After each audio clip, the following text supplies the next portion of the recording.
Hey everyone, I'm Rick. I'm a second year in the program. I am in the Schaefer Nishimura lab working on Alzheimer's, and I served as the co-outreach co-chair for the outreach department in BMES with Aria last year.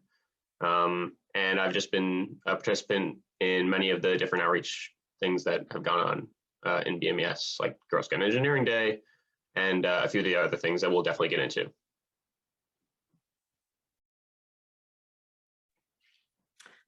Hi everyone, I'm Aria. My pronouns are she, her. I am a second year PhD student in Dr. Isaac Lee's lab, and I work on lymphatic and glymphatic vasculature on a chip. Like Rick mentioned, I was privileged to serve as one of the outreach co-chairs during 2020. And then this year, I'm actually a communications director for BMES, so I'm still very involved. I'm also the programming coordinator for BMEW. And beyond what I've done with BMES, I do virtual tutoring through programs such as Stay and Reach through our public service center. I'm a Grasshopper Fellow, which means I'll be working with local middle school students this semester, teaching them about logic and a special course for them too. And a lot of other outreach opportunities that I love to do because it's one of my passions. And I will go ahead and kick it over to Anna.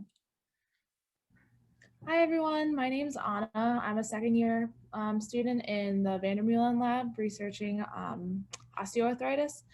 I was the community engagement chair last year for BMES, and I'm the current BMES president. And so making sure our community is together and whole and having a good time while getting our PhDs is super important to me. And so I could talk about all the fun activities we've done over the last year, etc. But then I'll pass it to Ben. Hey everyone, I'm Ben. I'm a fourth year in the Butcher Lab. I study heart valve tissue engineering. I've been involved in a lot of outreach things over my time. I've never been specifically an outreach chairperson, but I've done Girl Scout Engineering Day, a lot of the things that BMES is involved in. I've also done Grasshopper, and I'm also involved in a more lab-specific outreach program called 4-H Career Exploration Programs, where we have local high school students come into our lab and work with us for over a few days. So organizing that for about 2 years. If anyone has any specific topics that we want to start on.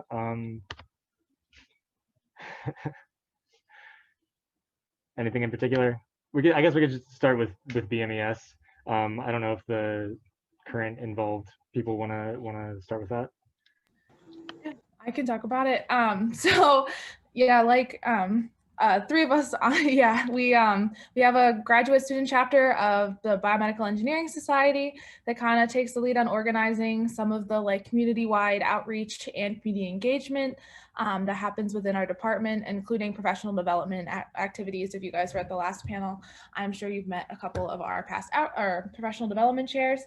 And so it's kind of dependent on what the chairs want to do, but I'll leave the outreach stuff to Rick and Aria specifically because they were our outreach chairs last year. But for the community engagement, we tend to just try and give activities to get people out of the lab and interacting with each other to make sure that we're having a good time. So that includes trivia nights. We did a faculty student happy hour last spring before everything got shut down, which was really fun. What else have we done over the last year? We've led some I don't know, what do we call them? Like diversity movie hours, where we could just talk about other cultures and the impacts that their culture has on the movie, and then it's kind of educating everyone. We had some happy hours throughout the pandemic, coffee hours, Jeopardy, which was really fun.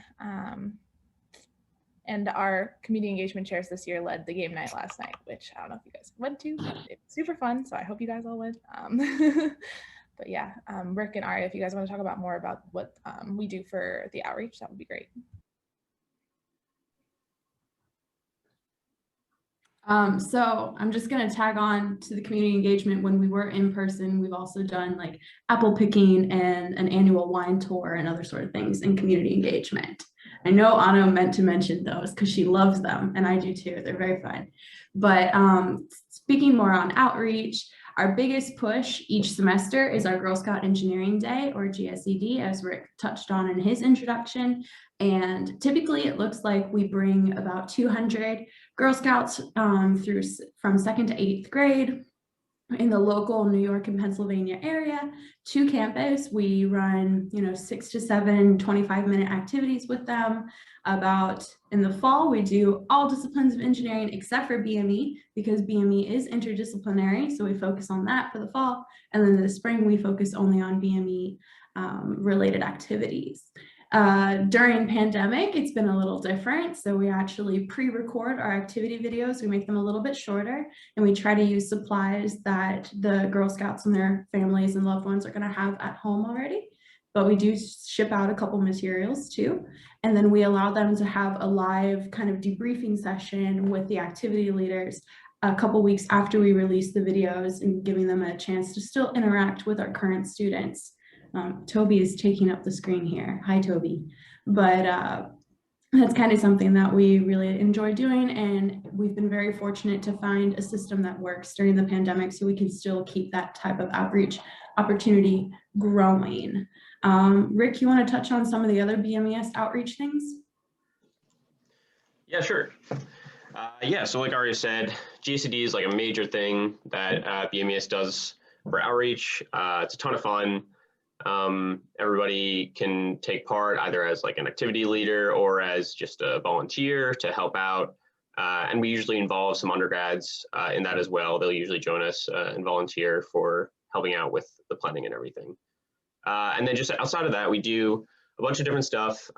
We basically act as like kind of mediators between the grad students and the community, providing some sort of an avenue for them to get involved.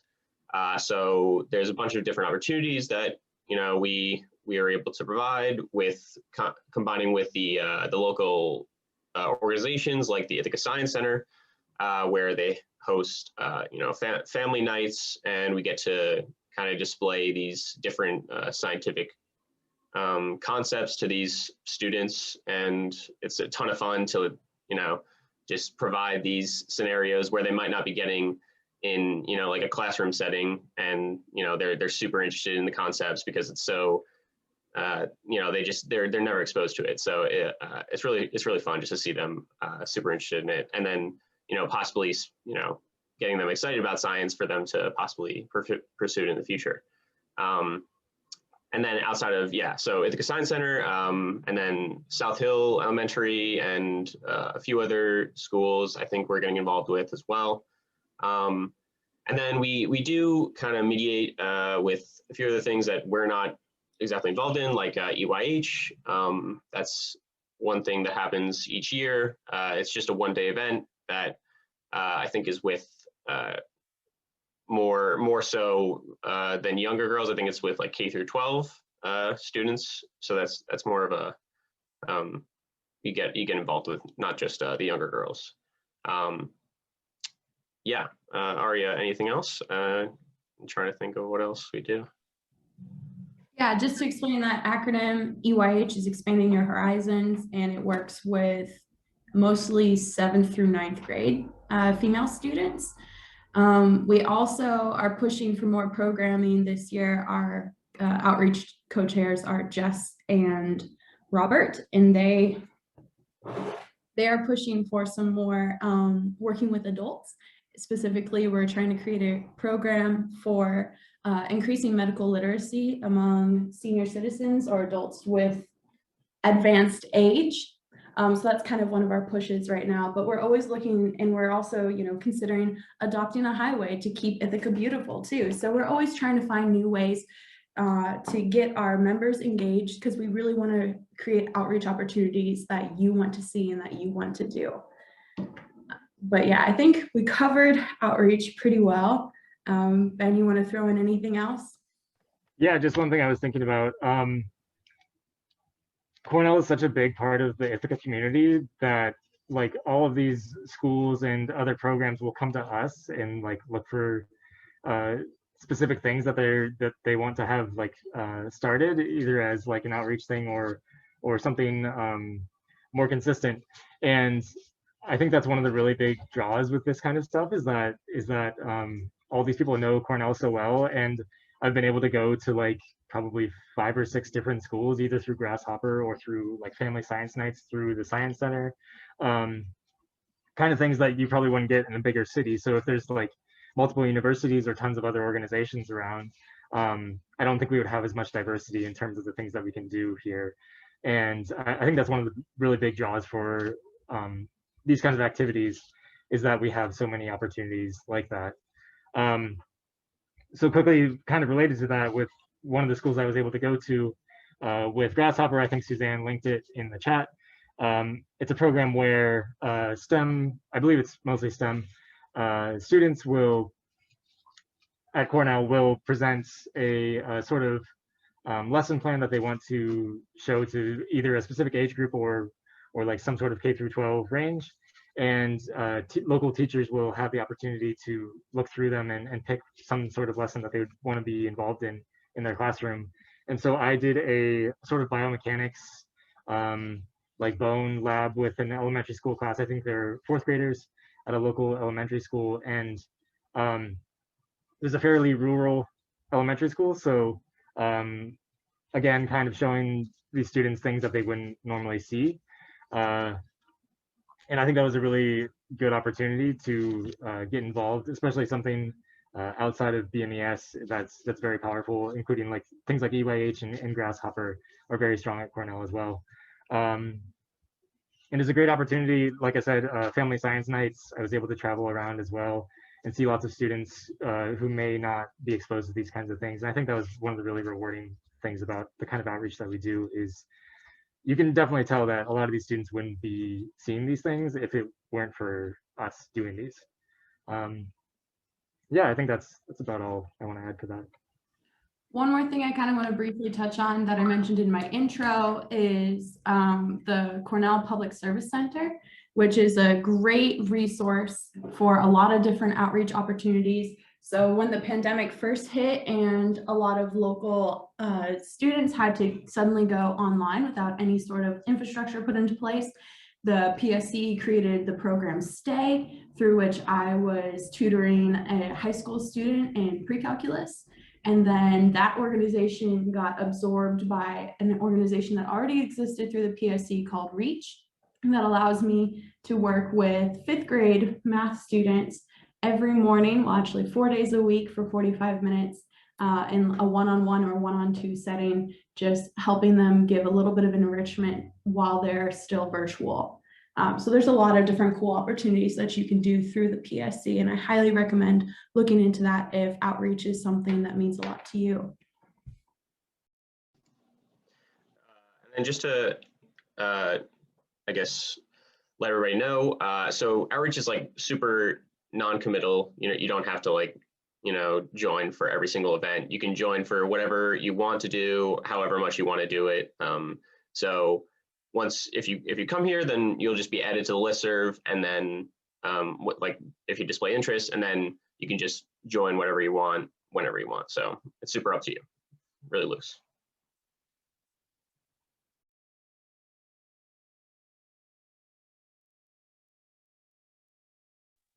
Let's hear some questions.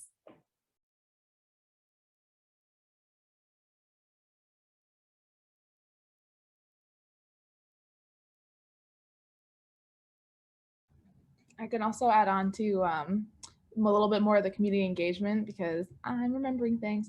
We also have a mentoring program set up with BMES and BMEW, just to keep our community together and helping each other, which is, I came to Cornell because I thought that we all kind of moved together upwards, and we all supported each other. And so this mentoring program just kind of pairs up. It's totally voluntary. You don't have to sign up at all, but I found it super helpful. You just sign up for a mentor. It'll go out like during orientation, then you'll get paired up with an older student. You can either do it through BMEW, which is our women's group, or do it through BMES if you want like a woman specific mentor. And yeah, it's super fun. You get to know a first year, and then you get to know an older student a little bit better, which is incredibly helpful as you're going through your transition.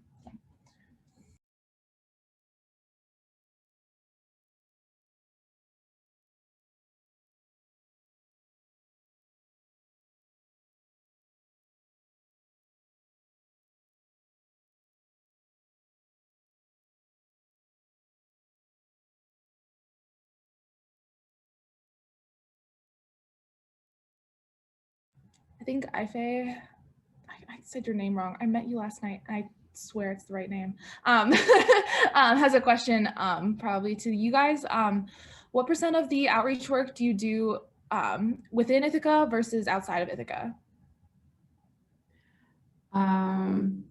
So I think right now it's mostly within Ithaca. I can't really put a percentage on there, but one of the unique things that's come during pandemic is the ability to kind of broadcast some of our outreach. Like if we're working, we also had the idea of working on like small mini lessons similar to what Grasshopper does, but pre-recording them and just putting them on YouTube instead to kind of allow more people to have like enrichment, science or BME enrichment opportunities. So that's one of the unique advantages of the pandemic and something we're contemplating working on right now. But then like our biggest event that we do through BMES GSED works with actually the entire New York, Pennsylvania Girl Scouts region. So we're pulling from a lot of students outside of directly Ithaca, but we do work a lot within Ithaca because Ithaca is a small town that supports a large university, and it's kind of our duty to give back.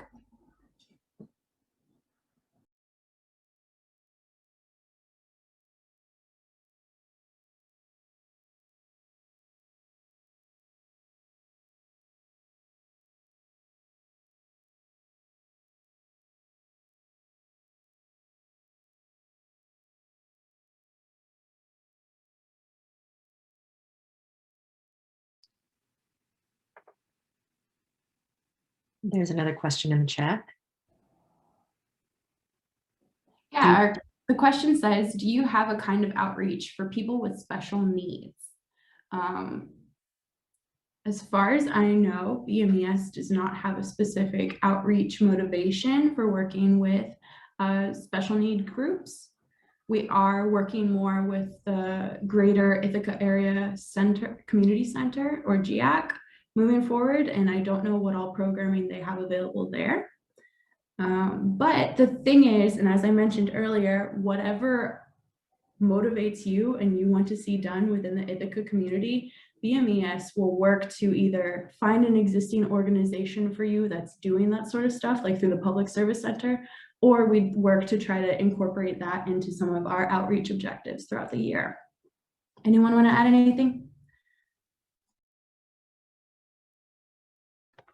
I feel like the Science Center would be a really good place to have that kind of thing. I'm not sure how much they think about accessibility in terms of their like science nights. I'm sure they do at least a little bit. And I think that's the kind of place that would be the most able to be developed, I think, in terms of that regard, just for future knowledge. Yeah, and just to reiterate what Aria said, that BMS, the outreach, and I'm sure Robert and Jess are also like this now. They're always looking for ways to, expand and looking for more suggestions. And just like, for example, now they're trying to expand to the elderly with the medical literacy that they have in the works. So that's just like an example of a new thing that they're looking to pursue. So definitely, I 100% would think that they'd be interested to pursue the special needs and interests as well.